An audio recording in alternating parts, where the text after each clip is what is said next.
Yeah. First of all, I advise people, as you build your farm structures, no one should deceive you to build a separate brooder. Do not ever do that. No, do not have a room that's for brooding. No, because first of all, you're wasting that space. Secondly, that brooder they are going to make you build is very expensive to build because you're going to build walls and what. Yeah. And yet, when we are brooding, as you can see, this is rolled up here. We unroll this and create an artificial ceiling so that it's shorter and heat is trapped inside. So you make it within the same house? We brood the chicks on the day they come straight into this house and they are picked from this house. So we just put tarpaulins. You can put tarpaulins, you can put curtains to enclose the house. You're using bags. These are for the ceiling. They're for the ceiling. Then we have tarpaulins that we put outside to go around the house. Yes. So you can turn this house for growing into a brooder for the 2 weeks of brooding. So the cost of building a separate brooder is an unnecessary cost.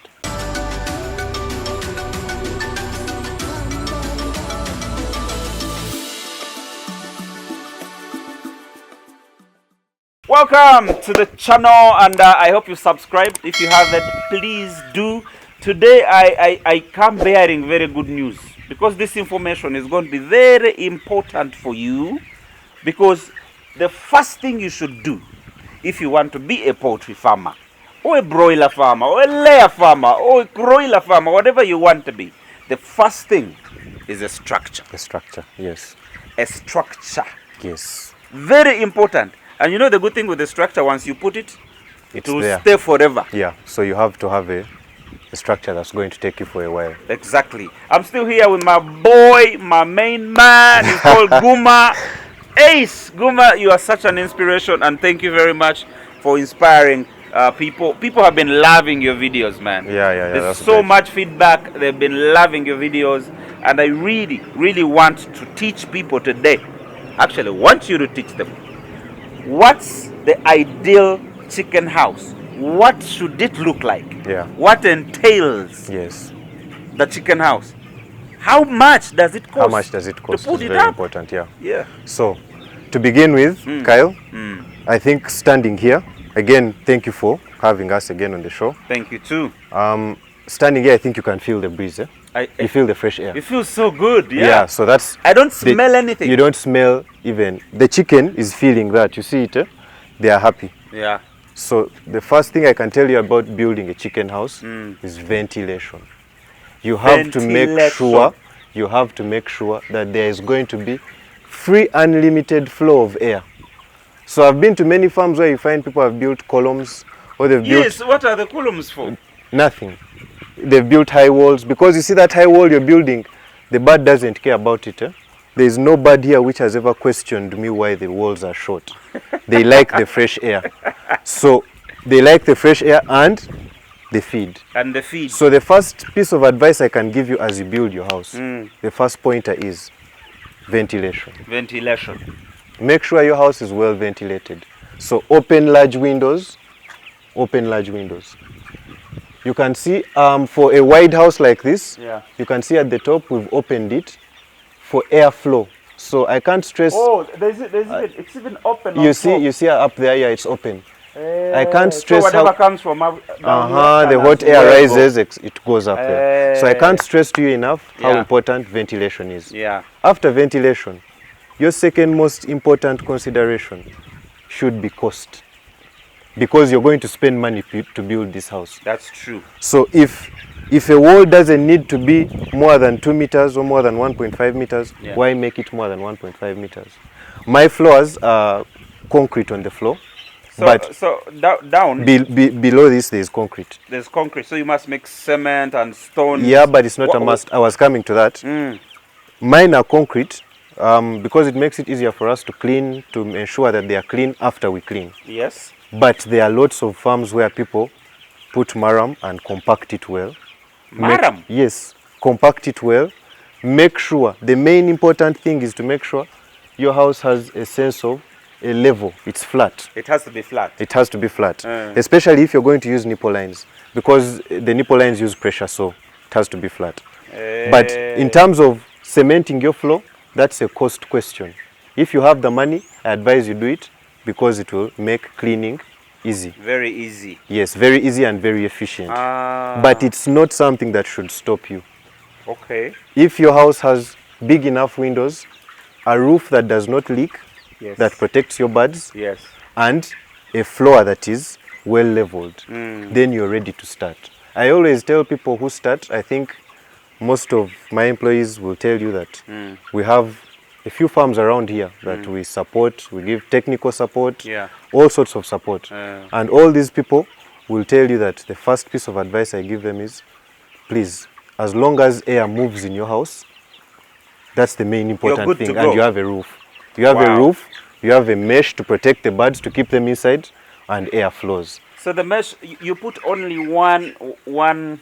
There's only one layer of Yes, mesh. there's one layer. It's Now, good enough. It's good enough because the mesh that's down there has lasted close to 6 years, 5 years now. This So, same mesh. Yes, these are the costs I'm telling you, Kyle, where people will convince you that this mesh, which is even called chicken mesh while it's being sold, is not strong enough.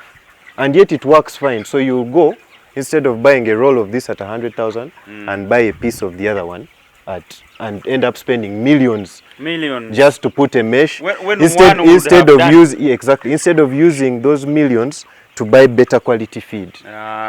So if you go and get a very expensive net, Yeah. and then you have a mash feed in your feeder, your bird is not going to be happy. But if you have a mesh and fresh air is moving and the feed is very good, you're going to achieve the results you want. So in terms of the structure, cost is very important. Yeah. Make sure you stay within your budget and make sure your house is well ventilated. Aeration is everything. Is everything. Like at this point in the cycle, as you can see, it's very hot outside. Yeah. The moment you step outside, you feel the heat. It's But we are inside But when here. you're inside, yeah, it's I cool. feel so good. I feel Yeah. like I want to stay here. It's cool, yeah. And remember, the birds are emitting heat, but all the heat is being taken away by the free flow of air. And this also, this free flow of air also takes away the smell. The smell. I smell nothing. There is no smell here. And it's good for you, but remember how good it is for the bird. Because Yeah. the bird, it's like if you eat food in a smelly place, that smell automatically is going to upset your entire digestive system. Is true. That So is there is no smell coming up. That means the bird is eating as much as it can. It's cooling, and meaning there is no metabolic heat. Yeah. So as it cools, it eats more. Okay, so the ventilation is your biggest advantage. And people will ask, okay, ventilation, how about in brooding? Yeah. First of all, I advise people, as you build your farm structures, no one should deceive you to build a separate brooder. Do not ever do that. No, do not have a room that's for brooding. No, because first of all, you're wasting that space. Secondly, that brooder they are going to make you build is very expensive to build because you're going to build walls and what. Yeah. And yet, when we are brooding, as you can see, this is rolled up here. We unroll this and create an artificial ceiling so that it's shorter and heat is trapped so inside. you make it within the same house. We brood the chicks on the day they come straight into this house and they are picked from this house. So we just put tarpaulins. You can put tarpaulins, you can put curtains Yeah. to I see you're enclose using- the house. you're using bags. These are for the ceiling. They're for the ceiling. Then we have tarpaulins that we put outside to go around the house. Yes. So you can turn this house for growing into a brooder for the 2 weeks of brooding. So the cost of building a separate brooder is an unnecessary cost. So with the water, in my case, we have national water, but from national water, so for me, national water just fills the tanks. So you can have any other system to fill the tanks. You can pump water, you can do whatever you do you can to get the water. You can do a well. You can do it exactly. So when So the you water, use tank. Yes. This tank serves so when serves all the birds? these are all the tanks you see are reserve tanks. These tanks inside here are served by national water. So every tank is served by national water. Oh, okay. So when the water enters directly, it flows into there. This is called the pressure regulator. Then it's This one. supplied. Yeah, that orange pressure regulator here. From there up there, that's where you regulate the pressure from. Yeah, so that's the pressure regulator. That is it with water. The water Is flows. it so expensive to No, put it comes the with water the- system? I wouldn't say it's prohibitively expensive. It's affordable, like I said. Affordable.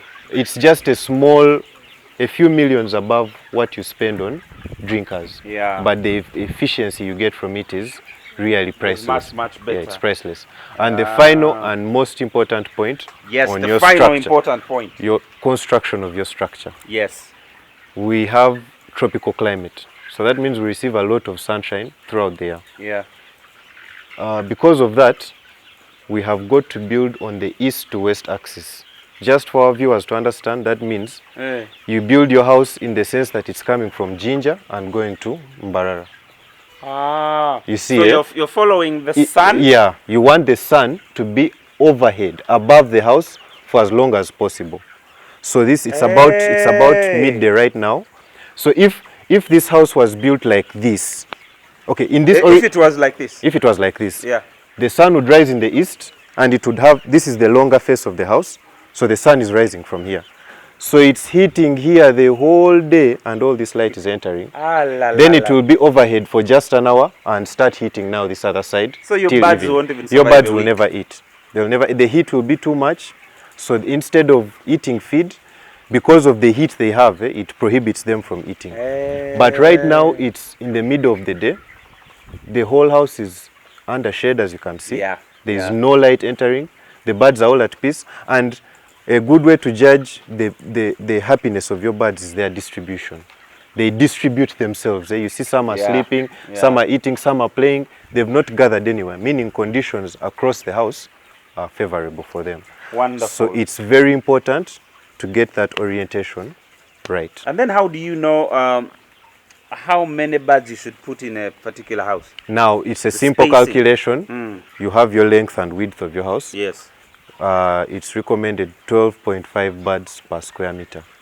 12.5 birds per square meter. Okay. So work out the area of your house in meters and multiply that, in square meters, sorry, and multiply that by 12.5. And you'll get the number of birds that fit in that shade.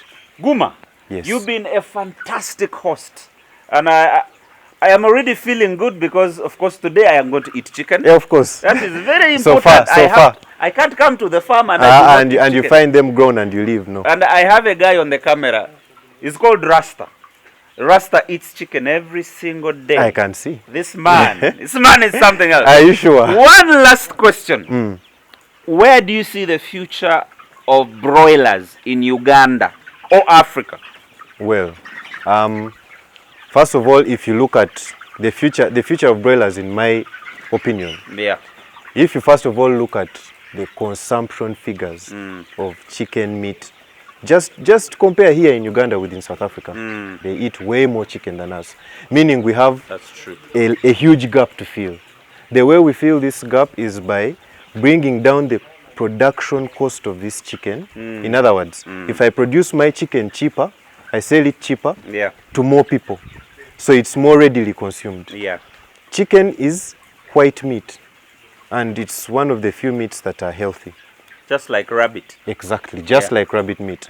So I see, in my opinion, I see the future of broiler farming in Uganda as very bright, but as it's being bright is very much tied to how we can manage the costs of production of the chicken. In other words, if you can control what you produce your feed at, that's a bonus. If you can produce your chick at a lower price, that's an added advantage because you get to enter the market at a lower price, and hence we make it accessible for everyone. My dream is for every Ugandan to eat chicken at least 3 times a week. Every week. That is it. Please help me afford chicken 3 times a week by subscribing to this video, to the channel, and liking the video. Also share it with your friends.